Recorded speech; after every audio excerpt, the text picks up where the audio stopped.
A very good morning to all of you. Today we are going to discuss the most important topic in the physiology, and this is the topic till you practice your medicine, whether you practice your medicine or not. So many times you may encounter this type of situation in your lifetime. Even today also I can't forget what I have done, how the things happened when I was working as an internee in the first few months of my internship in the casualty. We have saved one patient, and even I don't forget the situation I have faced in the hospital setup also. We lost the patient. These are the things you don't forget, and this is the most important thing nowadays. The government of India, the Heart Association, so many countries are insisting, and that is why even MCI also insisted the basic life support simulation in the first year. It is a certification in the one of the 13 certification in the first MBBS. Earlier they used to certify, unless you pass the basic life support certificate, they don't issue your internship certificate. Earlier, at the exit of your medicine, they used to do this. Now the MCI, the Board of Governors and the competency-based medical litigation insisted this one, the student must know from the first year itself. Nowadays they are giving training to the lay persons, compression only life support, even for the school levels of those, so many things. That is the initiative of the Indian Resuscitation Council, established by the Dr. Chakrarao from the RMCNA, and there is Indian Association of the Anesthesiologists. They are insisting these things. Okay, the today's learning objectives today, you must be able to describe what is the importance of the basic cardiac life support. You must describe the basic life support, and you must be able to perform the basic life support on the mannequin. Before start session, we'll watch the small video.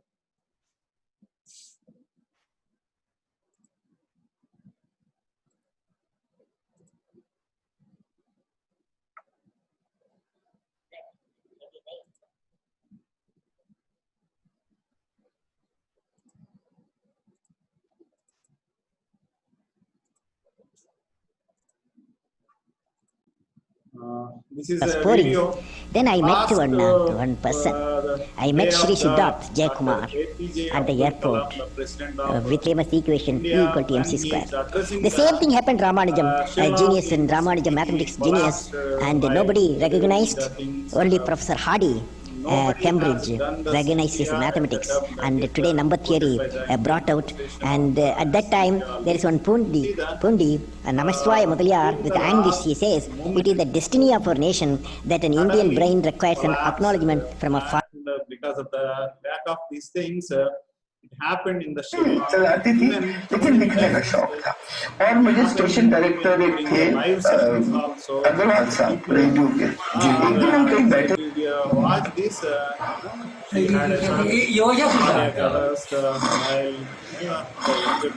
so many things.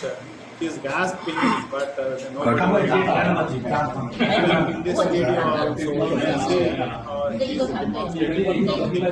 suddenly the examples, that is why you must know he had a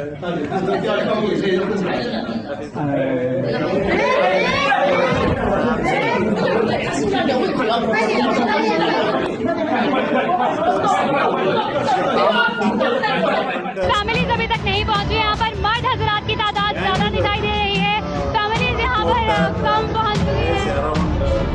Between the age of 20 to 30, he collapsed with the sudden cardiac arrest. He collapsed. The things happen so many times. Even the youth playing at the age of 25 years, the cricket also collapsed in the Hyderabad. Earlier in 90s, 99, the youngest myocardial infarction reported was the 29 years. Earlier, in the previous studies, they says that the median age of onset of the myocardial infarction is the 40 years. Now it has changed because of so many other things.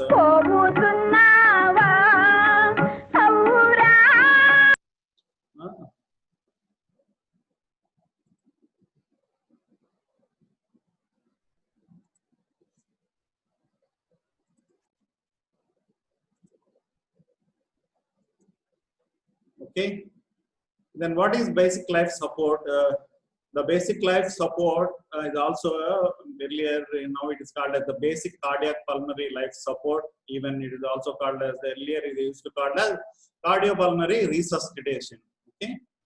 The cardiac pulmonary arrest is an emergency. It warrants the immediate action within appropriate CPR for an optimal outcome. Unless you done CPR within a few minutes, the prognosis is very bad. If it is delayed, then the brain death can occur. The majority of cardiac arrests occur outside the hospital.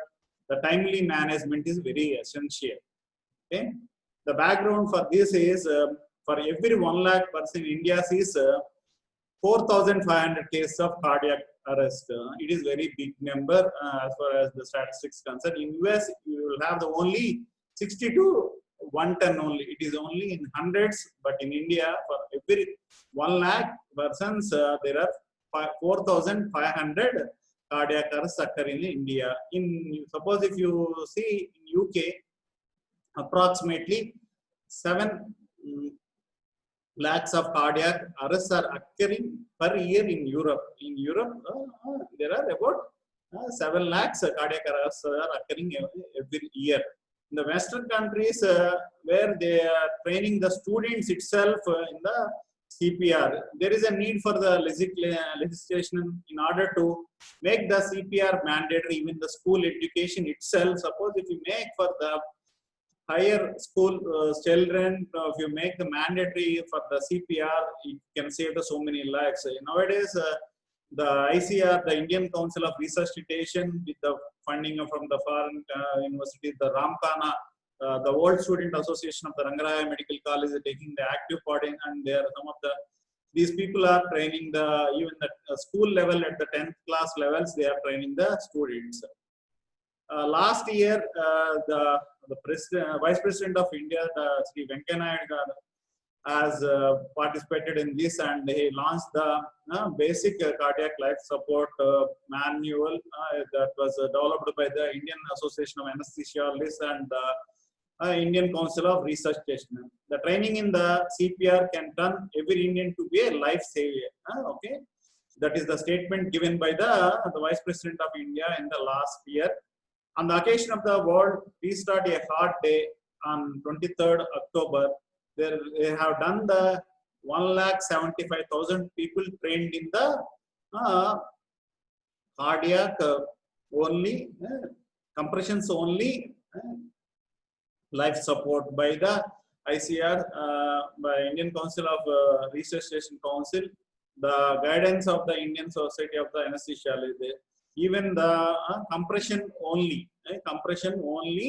life support, where you do the only compression, so you don't give the breath. That is the difference between the basic life support, the BCLS, and the compression only that is given to the training to the for the lay persons. Then what is the outcome of the, suppose if you do the early CPR, the survival to the hospital discharge is approximately 5 to 10. And now it will be increased to the approximately 14%. The bystanders CPR is a vital intervention before arriving of the emergency services.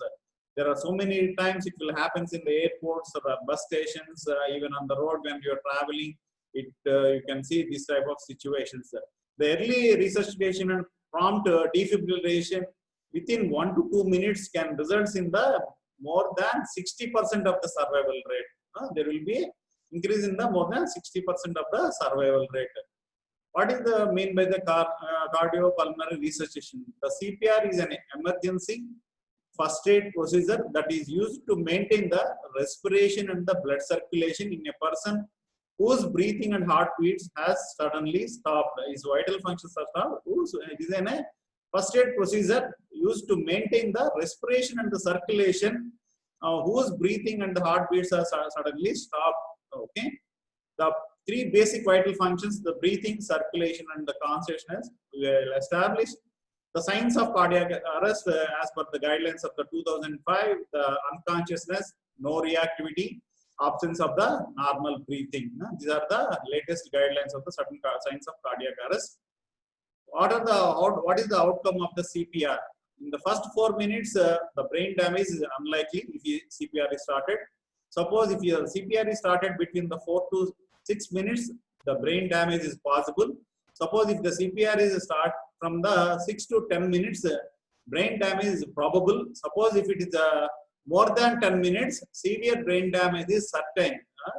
Suppose if you start the CPR after 10 minutes of the, then the severe brain damage is certain. The brain cells are the most sensitive to the perfusion oxygen. Without perfusion and oxygenation, irreversible damage after the 3 to 5 minutes.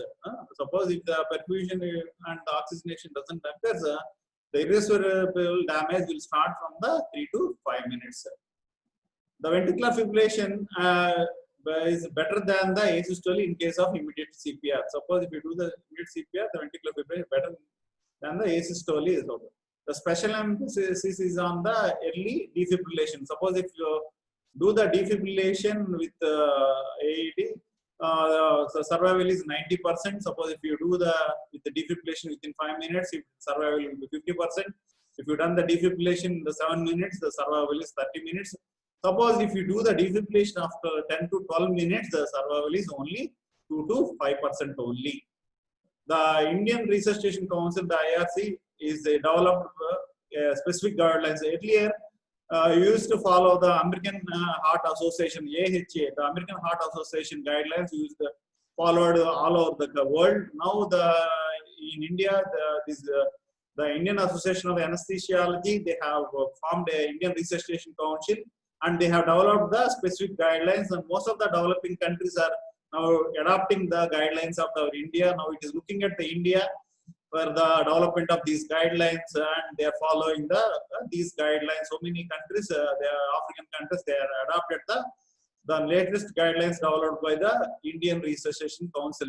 It is an initiative by the Indian Society of Anesthesiology, chaired by the Dr. Chakkar Rao. He is from the Rangaraya Medical College and is earlier Secretary of the Indian Association of the Anesthesiology. During this time, he started the initiative developing the IAS.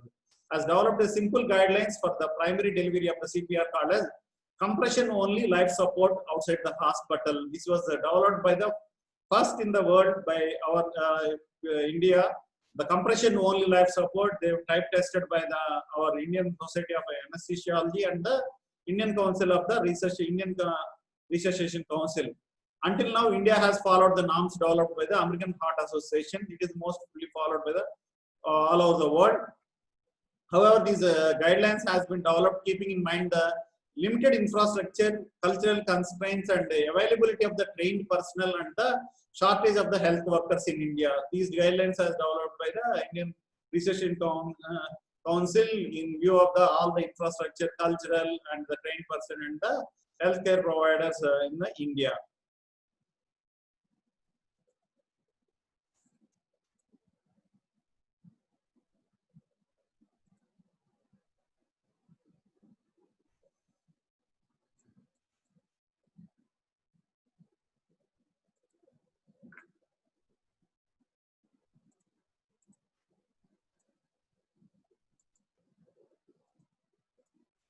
Okay, this is the guidelines when we have undergone the training before your foundation course in last year 2019. Before your foundation course, we have undergone the training in the month of June. This is the original presentation by the Indian Council of Indian Resuscitation Council. What is there are different types of cardiopulmonary resuscitation guidelines. One is the compression only life support or COLS. Another one is the basic cardiopulmonary life support BCLS. This is for the trained paramedics and the medics outside the hospital. And next one is the comprehensive cardiopulmonary life support. It is for the trained or the medics inside the hospital. And this is the guidelines developed in 2017 by a trained for the any trained person outside the hospital. Okay, paramedics are the medics. This is the article.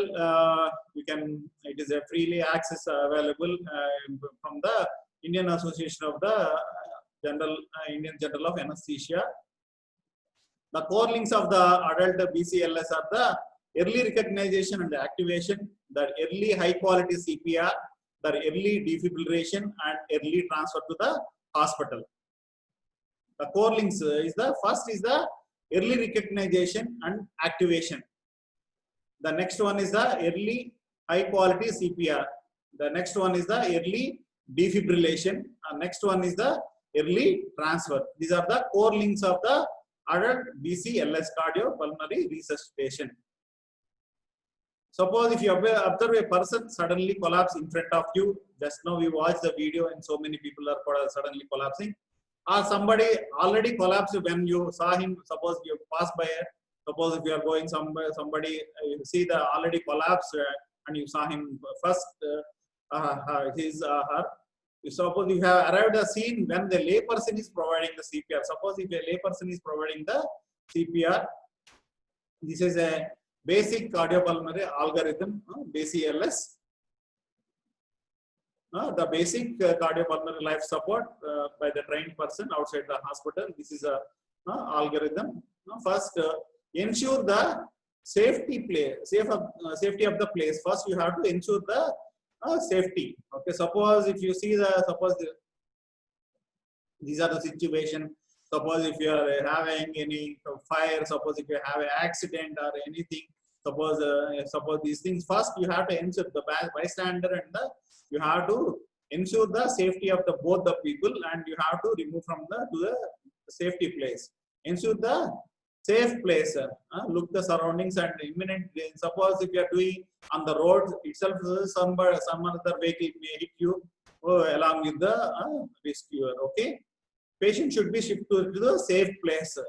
You have to move or you take the help of anybody available, and you have to shift the patient to the safe place. Then you have to tap on the shoulder from the in front, ask loudly, "Hello, are you all right?" You have to talk in the local language, and you have to in this because you are tapping on the tactile and you are calling, and you both are you have to activate the person. Tap on the shoulders when in front, ask loudly, "Hello, are you all right?" Then you look for any verbal response or purposeful movement. You have to look for any verbal response of the purposeful movement. Suppose if it is a non-responsive or the responsive, the management is different. Suppose if it is a responsive, then observe for the victim by placing the recovery position and shift to the nearest medical facility. Suppose if it is non-responsive, shout for the help, call 108 or the local emergency number and inform to get the defibrillator and the emergency equipment. You have to call for the help, and then you have to call to the helpline number, what is the number available in the local emergency number or 10 national helpline number. And when you are using the mobile, first during the call, identify yourself so that he must be able to, and you have to identify the location also so that there won't be any wastage of the time whenever the medical emergency team is reaching you. And tell the victim condition and the number of the victims, the age and sex, complaints. Suppose if he has any complaints as you observed, then general condition of the also you have to inform the number of rescuers at the site, at the scene. Also you have to inform. Assure hang only. You have to disconnect the phone only after assuring all these things. Then check for the breathing while palpating the carotid pulse, and you have to perform for only 5 to 10 seconds only. Okay, like this. Whenever you are check the carotid pulse, you have to check both the pulse and even you have to assess the respiration only 5 to 10 minutes only. You should not waste the time. Assess the pulse and breathing. For palpate the carotid pulse, locate the thyroid prominence and use your 2 fingers. Slide into the groove between the trachea and the neck muscles on the ipsilateral side, same side whenever you try. Palpate for the 5 to 10 seconds by chanting 101, 1001, 1002, 1003 and 1010 like this. You have to by counting the 1001 and simultaneously scan the abdomen or the chest for the breathing. Then you have to follow the three conditions. Suppose if he has whether he has a normal breathing with the definitive carotid pulse, suppose if he has abnormal or no breathing with the definitive carotid pulse, abnormal no breathing or the no carotid pulse. Suppose if he is having a normal breathing with the definitive carotid pulse, you have to place in the recovery position 3 SS for the every 2 minutes and shift to the near face. Suppose if he is having a abnormal or no breathing with the definitive carotid pulse, provide for the 1 breath for every 5 seconds, reassess every 2 minutes. Suppose he is having abnormal or the no breathing or no carotid pulse, then start the 30 chest compressions and 2 breaths. Normal breathing, just now we have discussed. Suppose if you are having abnormal, you have to do this. The breath, there are 2 steps. First, you have to open the airway and provide breathing.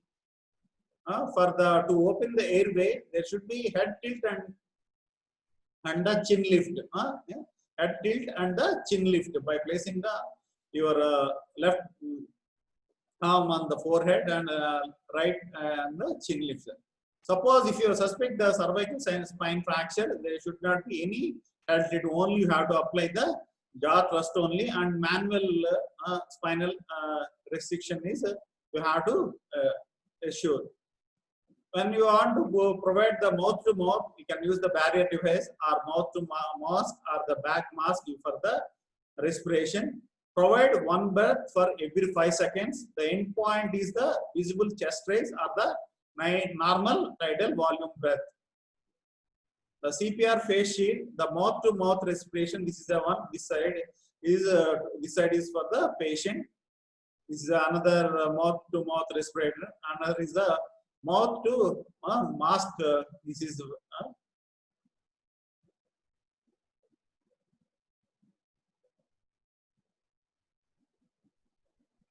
then after that every 5 cycles and you have to do the 5 cycles of 30 compressions and the 2 breaths. 5 cycles of and 2 breaths. You have to do the 30 compressions for every 15 seconds approximately. You have to do the 2 compressions per second and 2 breaths. Each breath is over a period of 1 second, and then next you have to give a 1 second gap for the expiration. Again you have to do the you give a 1 breath and for the you no need to wait for the chest recoil, and you have to continue the after the second breath you have to continue the chest compression. Keep the heel of the hand 2 fingers above the gyphoid process. Suppose you have to keep the heel of your hand, then keep other heel of the hand over the first one, and you have to interlock the fingers.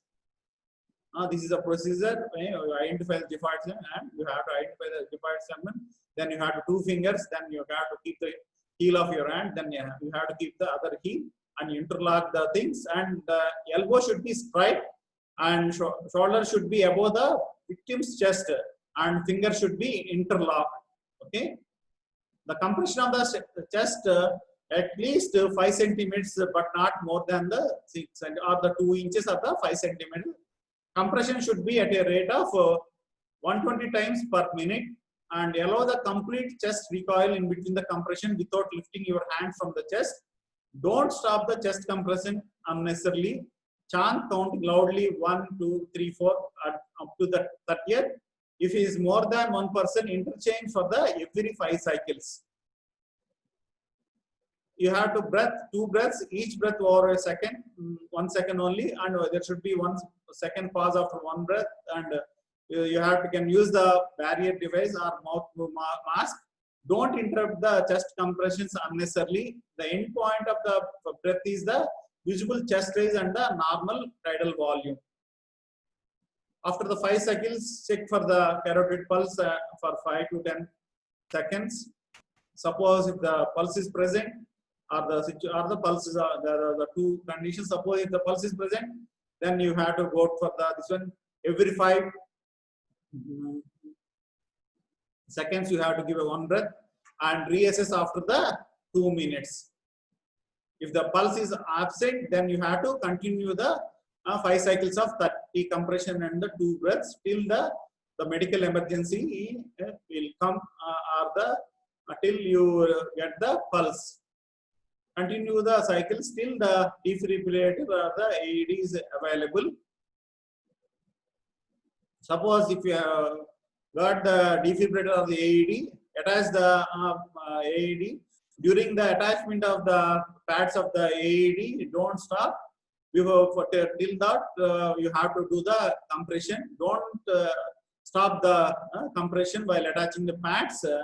Then, while analyzing the rhythm, you should not touch the patient, and it will analyze whether it is shockable or the non-shockable. Suppose if it is a shockable, the defibrillator starts with the 20 joules, and you can escalate the strength of the shock to the 200 joules. For automated AED, it auto selects the strength of the joules. Suppose if it is a non-shockable rhythm, you have to resume the CPR. You continue after giving the shock 5 cycles till the 2 breaths, and you have to analyze the rhythm. This is the procedure of the attaching. While attaching the pads, don't stop, and then you have to while analyzing the rhythm, you have to clear the thing, and it will analyze whether it is shockable or the non-shockable. Suppose if it is shockable, it will give one shock, and suppose if it is the steps of AED, this is the turn on. The analyzing, the AF stands for the analyzing rhythm. This button giving the shock. Expose the chest, and as the pass, don't interrupt the CPR during these things. Analyze the rhythm. Don't touch the patient during the analyzing. Then delivering the shock. Make sure no person is contact to the victim by quickly visual survey and loudly say, "I am clear," and everyone is clear. You have to say before giving the shock, "I am clear," and everyone is clear before delivering shock. You have to make sure. Then the resume CPR, and this is the procedure. And for the shockable, every 5 cycles, that is chest compression and 2 breaths. You have to continue till you have the availability, shifting the patient to the nearest medical facility. Continue the cycles of CPR till the victim become the responsive by coughing or vocalizing, or the pulse and victim is shifted to the medical facility. If the victim starts breathing normally, place the recovery position. This is the steps of recovery position. First, give the arm 90 degrees. Then you have to bring the other arm and keep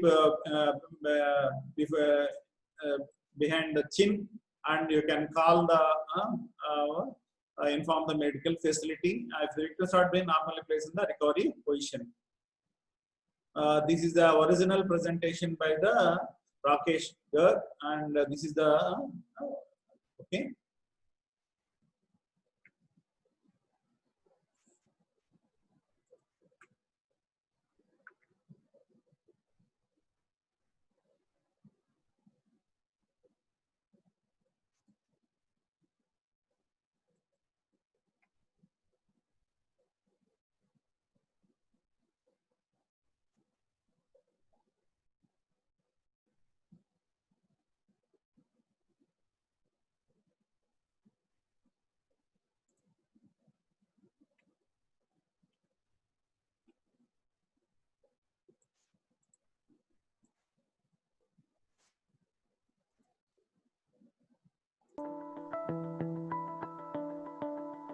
Even though high-quality CPR has been shown to increase survival, it only provides about 25 to 40% of normal blood flow to the heart and brain.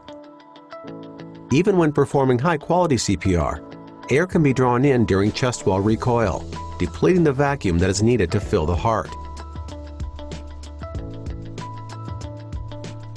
During CPR, blood is circulated forward by 2 mechanisms: the cardiac pump mechanism and the thoracic pump mechanism. With the cardiac pump mechanism, direct compression of the heart between the sternum and the spine forces blood out.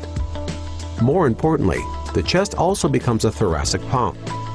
Chest compressions create a positive pressure that forces blood out of the heart and air out of the lungs. Compressions also cause a slight increase in intracranial pressure, which reduces cerebral perfusion.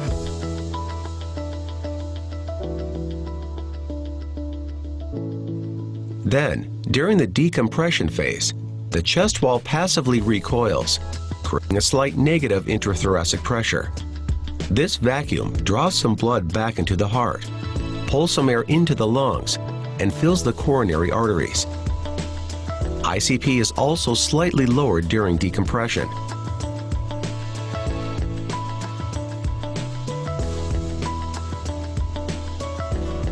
Chest compressions create a sequence of alternating positive and negative pressures that help to circulate blood. The more blood that can be returned to the heart, called preload, the more blood that can be circulated forward on the subsequent compression. Optimizing preload is critical for maximizing the effectiveness of CPR.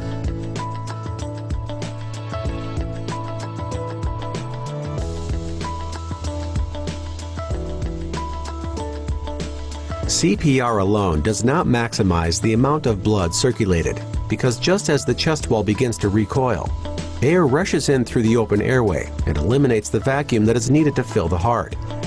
Once the negative pressure is gone, the heart stops filling. This diminished preload results in decreased cardiac output on the subsequent compression.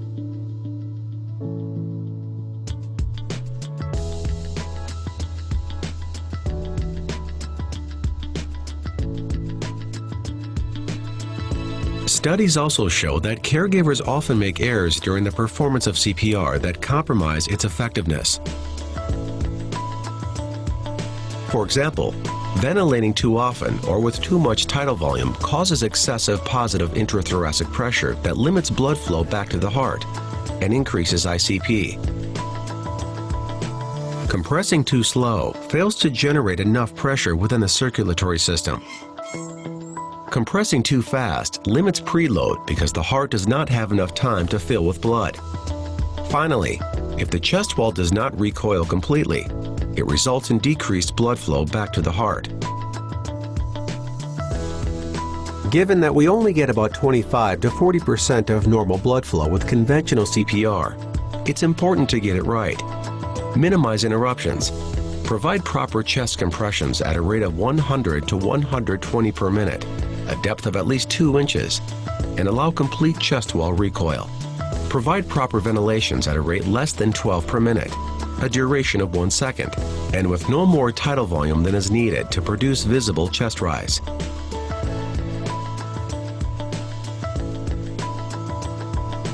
Zoll's resuscitation platform is designed to promote high-quality, high-perfusion CPR. Zoll Medical. For more information, please visit us at zoll.com.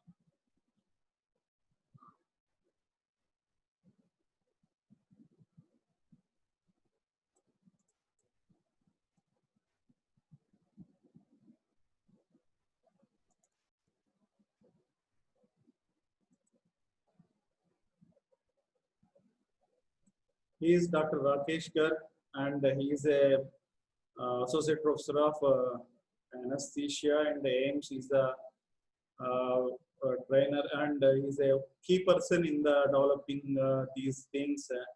Today you have an opportunity to directly listen his direct plan on the BCLS.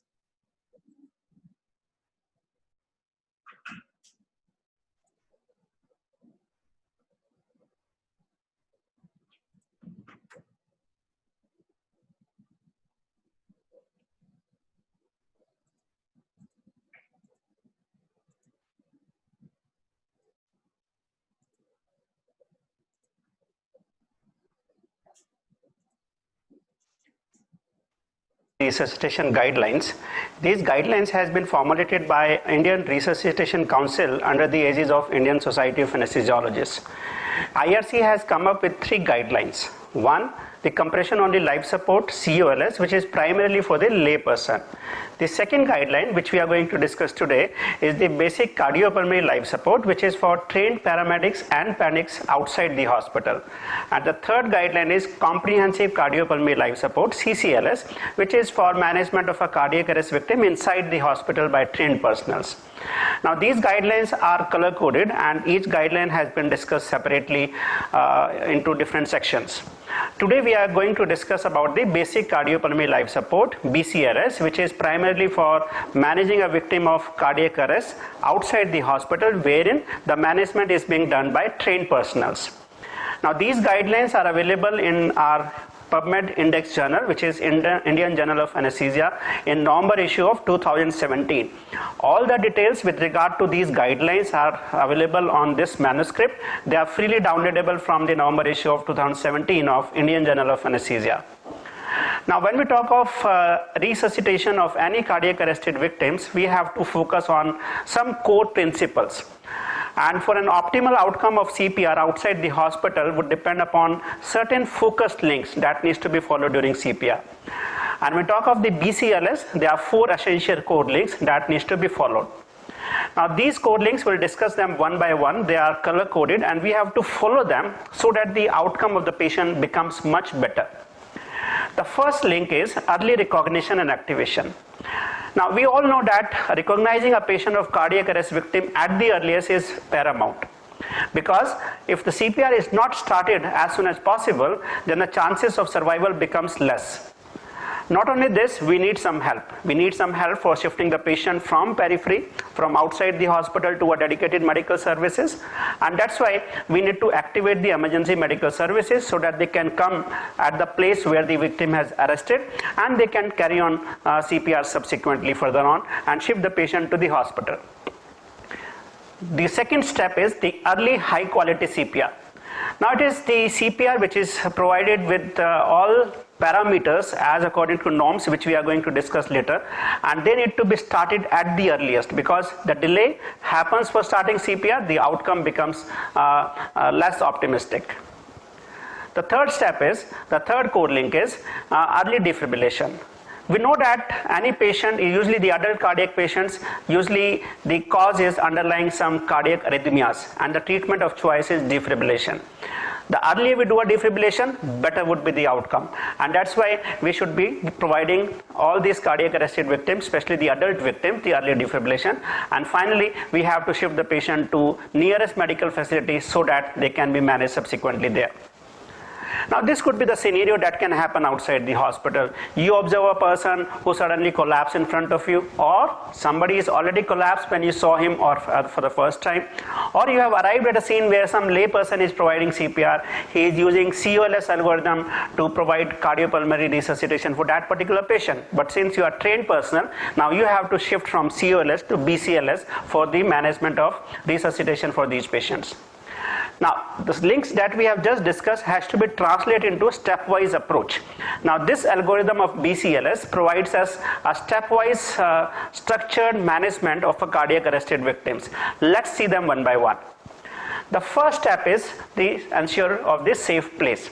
Now, whenever any rescuer tries to manage a victim, and if it is not in a safe place, as you can see in these pictures, some of the places are not safe. For example, a house which is on fire, or a car is on fire, maybe a train accident, maybe a patient who is on near the electrical wires, he has been electrocuted and got some cardiac arrest. Now, these are the places which are unsafe. If a rescuer tries to enter these situations in this place, the safety of the rescuer becomes an issue. So what we need to do is we have to look around the scene to ensure that no imminent danger or threat is there for the rescuer as well as for the victim. And once we find that there is some issues of the safety for starting CPR, we have to ensure the place becomes safe.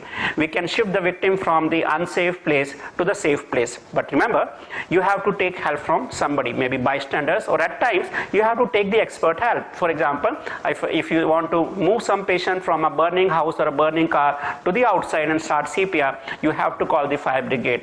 So you can take help of the fire brigade people, you can take help of the police, you can take help of the lifeguard, depending upon the situation which is making the scene unsafe. So once the patient has been shifted by concerned persons to a safe place, now it's the time to start the CPR. The first thing after you have ensured the safe place is to look for the response, check response. How to check for the response? Tap on the shoulder. Tap on the shoulder as is being shown in this picture, and always when you are tapping, come from the front side and speak loudly in a language which patient can understand. For example, hello, are you all right? And simultaneously tap on the shoulders. So this means you are eliciting response by verbal and tactile response, and look for the response. And this response could be a verbal response and or a purposeful movement. So in case if a patient responds by speaking something or have some purposeful movement, this means the patient is responsive. If this is absent, this means the patient is non-responsive. So in this situation, these two situations can happen, responsive and non-responsive. In case if a patient is responsive, in those situations you have to observe the victim, shift the patient to a recovery position. By the time the ambulance or the help that you want for the patient to be shifted to a nearest medical facility, till that time the patient may be in a recovery position, and subsequently you can shift the patient to a nearest medical facility. Now this is essential because patient have loss of transient response, so he needs some amount of care, he needs assessment. That's why the patient may be shifted to the nearest medical facility. The second response could be the patient is non-responsive. He doesn't have any verbal response or purposeful movement. This means the patient remains non-responsive. Now in this situation, you need definite help. This means patient has some serious issues. You shout for help. There may be some bystanders nearby. You can ask for help from them. In case nobody is nearby, you can take out your mobile itself and you can call the emergency number. The 108, which probably could be the national emergency number, or it is a little different at different places. So whatever the local emergency number is, you call them and ask them to bring AED, automated external defibrillator, and emergency equipments with ambulance at the earliest, and give them certain informations. Now these informations are paramount. When we talk of the information that must include is that when you call the emergency services, you should identify yourself. Identify the exact location so that the ambulance can arrive without searching for you at that particular place. Tell about the victim's condition. That the victim, there are one victim, or sometimes there could be more than one victim. So accordingly, they require more amount of ambulances, more amount of equipment. So tell the number of victim, the approximate age, the gender, and if patient was walking and then becomes unresponsive, you have some history of some complaints with the patient, you can communicate to them. Just give an overview of the general condition of the patient and the number of rescuers available. So when you are calling the emergency medical services, assured that the information that you want to give it to them has been listened by them. They are sending the ambulance services, they are sending the emergency services to you, and hang on when they are asked to do so. Once you have activated the emergency services, it's a time to check for breathing and pulse. Now remember, the breathing and pulse, carotid pulse, needs to be checked simultaneously. It should be done within 5 to 10 seconds. As you can see in this picture, while you are palpating carotid pulse, your eyes are looking on the chest and you are looking for the movements. Now in situations, sometimes it can happen that the pulse or the breathings are not very confirmatory. In case if you are palpating the pulse and it is equivocal, or you look for the breathing and you find that it's agonal breathing or they are not normal breathing, assume them to have absent pulse and absent breathing. So this means this patient will be in cardiac arrest. The carotid pulse needs to be checked. As you can see in this picture, you have to locate for the thyroid prominence and the trachea using 2 fingers, preferably on the side in which you are sitting. Slide into the groove between the trachea and the muscles and try to palpate it for 5 to 10 seconds. Don't take more than 10 seconds. Now since time is paramount, you can chant 1001, 1002, 1003 till 1010. So this will give an approximate timing of 10 seconds so that you are not taking more time for checking the pulse and the breathing. So once again, just to re-emphasize, while you are checking for the pulse, your eyes should be looking on the chest to look for whether it is moving or not, that is, breathing is present or absent. So in this situation, 3 situations can happen when you are checking for the breathing and the pulse. The first condition would be the normal breathing with definite carotid pulse. This means patient is having a normal breathing and you are able to palpate the pulse also definitely. So in this situation, probably the patient has transient loss of consciousness and he is still not responsive. So this means there may be some underlying condition.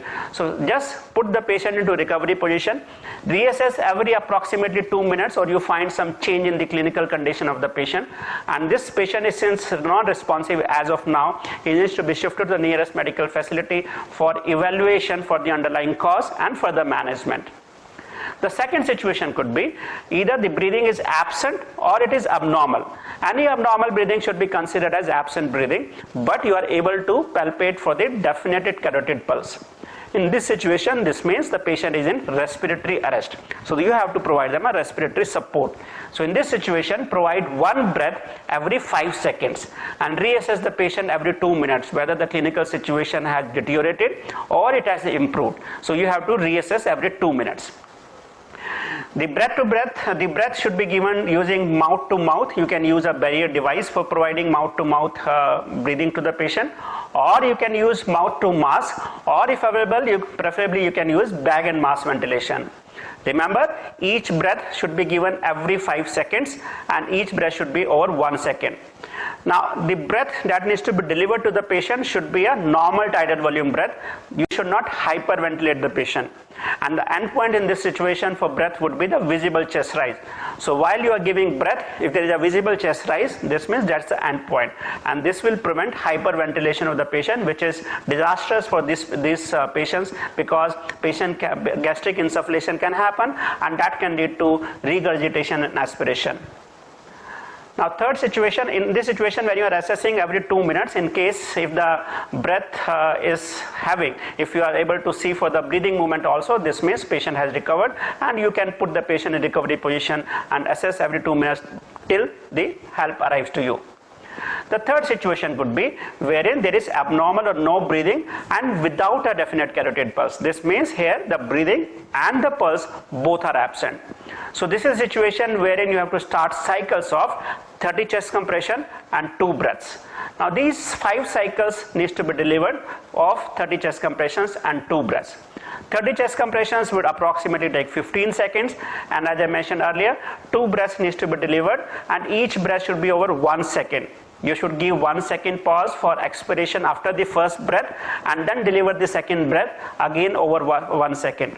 Do not wait for expiration to happen. You have to start the next component, which will be the chest compression. Now let's look for the chest compression. When we say chest compression, it's just not the chest compression, it is an effective chest compression, because the heart is not working and we have to manually put pressure on the chest so that we can manually compress the heart and so that the cardiac output happens. For effective chest compression, we have to remember certain aspects, which includes the rescuer position, identification of the site, placement of hands, and then finally the process of chest compression. Let's see one by one. When we talk of the rescuer position, prior to this, you need to ensure that the victim should be on a hard surface. Sometime it can happen that the victim collapse on some mattress or on some surface in which you will not be able to provide the chest compression. So for effective chest compression, shift the victim to a hard surface if it is not already on the hard surface. Thereafter, you take the position, you kneel beside the victim. It can be done from either side, right or left. There is no importance of the side. And you should be kneeling in such a way that your waist is above the patient's chest. This will help us to provide effective chest compression. So once you have taken your position, identify the lowest end of the xiphoid process, which is breastbone, as you can see in this picture. And once you have identified the lowest end of the chest bone, you just keep 2 fingers at the breastbone, lowest end of that breastbone, as you can see in this picture, and keep heel of hand above it. Thereafter, keep the other heel over the first heel, as can be seen in this picture, and interlock your fingers. Just to revise it once more, The moment you see the victim, you have ensured for the scene safety, you have checked for the responsiveness, patient non-responsive, you have called for help, and then thereafter, once you ensure by breathing and pulse that patient is not breathing and not having chest, not having pulse and not breathing, in that situation, identify the lowest end of the xiphoid process, keep 2 fingers, and above the 2 fingers, keep your heel of one hand in the center of the chest and the second hand over the first one, and interlock your fingers. Thereafter, you just ensure that your shoulder, your elbow and wrist are in the straight line. This is very, very essential, and fingers should be interlocked. They should not be touching the chest, and shoulder should be above the victim chest so that you can provide good compression by using the force of your shoulder. The other important points about the chest compression includes that the compression depth should be 5 to 6 centimeter. So compress at least 5 centimeter, but not more than 6 centimeter. The speed of chest compression is equally essential. The speed of chest compression should be 120 times per minute. So this means approximately you have to provide 2 chest compressions per minute. Allow complete chest recoil between compressions without lifting hand from the chest. This is very essential because once you are compressing the chest, it should be relieved also so that the venous return comes and fills the heart, so that with next chest compression, the cardiac output happens. But remember, while you are giving a good chest recoil, do not lift hand from the chest. Otherwise, your location will change and the compression may not be effective.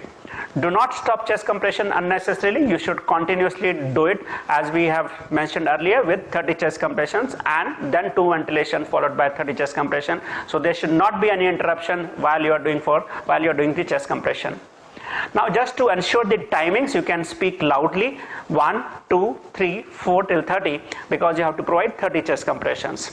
In case if you have more than one person, the chest compression leads to fatigue. So in this situation, if more than one person, you can interchange every 5 cycles. In situations where there are 2 persons, one person can provide a chest compression, other person can provide a ventilation, and they can switch over their role every after 5 cycles of 30 chest compression and 2 ventilation. Now coming to the breath, we have already mentioned that each breath should be given over 1 second, followed by 1 second for expiration, and then deliver the second breath again over 1 second. Now when we want to give breath, we have to remember 2 components. One is a patent airway, and then subsequent delivery of breath.